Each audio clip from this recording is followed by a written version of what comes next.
Pengen cepat kaya? Jika kalian pikir di dalam video ini, kita akan kasih tahu gimana caranya untuk cepat kaya. Mohon maaf, kita tidak punya solusinya. Tapi kalau kamu pengen tahu cara pandang yang benar tentang uang menurut Tuhan, yuk kita bahas bersama-sama.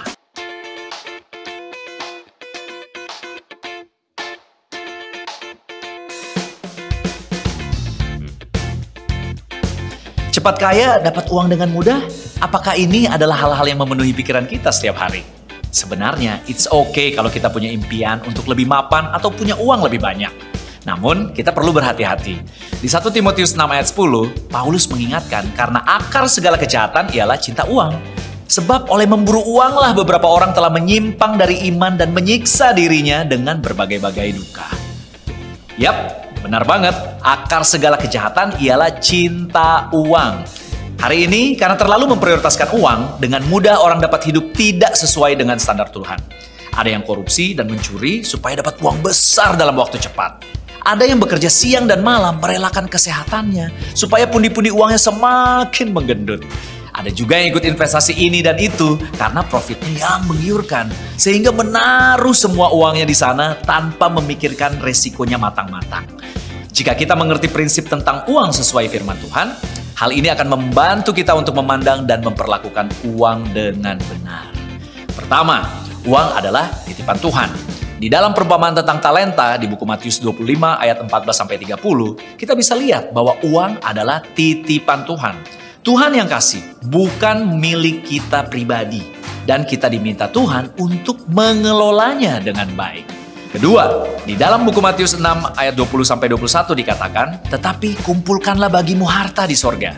Di sorga ngengat dan karat tidak merusakkannya dan pencuri tidak membongkar serta mencurinya. Karena di mana hartamu berada, di situ juga hatimu berada. Tuhan mau kita untuk mengumpulkan harta di sorga, karena itulah harta yang kekal. Tidak ada yang bisa merusaknya dan mencurinya. Apa saja yang termasuk di dalam mengumpulkan harta di sorga? Segala sesuatu yang sifatnya rohani, seperti berdoa, bersaat teduh, melakukan firman Tuhan.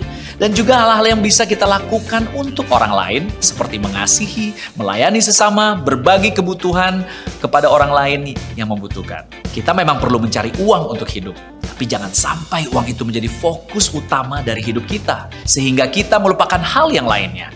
Mengumpulkan harta di sorga itu jauh lebih penting daripada sekedar mengumpulkan harta di bumi. Jadi, salah nggak sih punya impian untuk kaya? Punya uang banyak? Ya tidak ada salahnya, namanya juga impian. Tetapi, pastikan kita mencapainya dengan cara yang benar. Bekerjalah dengan cerdas dan dalam batas yang wajar. Kalau kita lakukan dengan cara yang benar, Tuhan pasti akan memberkati pekerjaan tangan kita. Yang paling penting, ingatlah prinsip berikut, yaitu uang adalah titipan Tuhan. Kelola dengan bijak untuk kemuliaan Tuhan. Dan juga ada harta yang jauh lebih berharga untuk kita kumpulkan, yaitu harta di sorga. Inilah yang kekal, yang dapat menyelamatkan kita, yang dapat memberikan kita hidup yang kekal.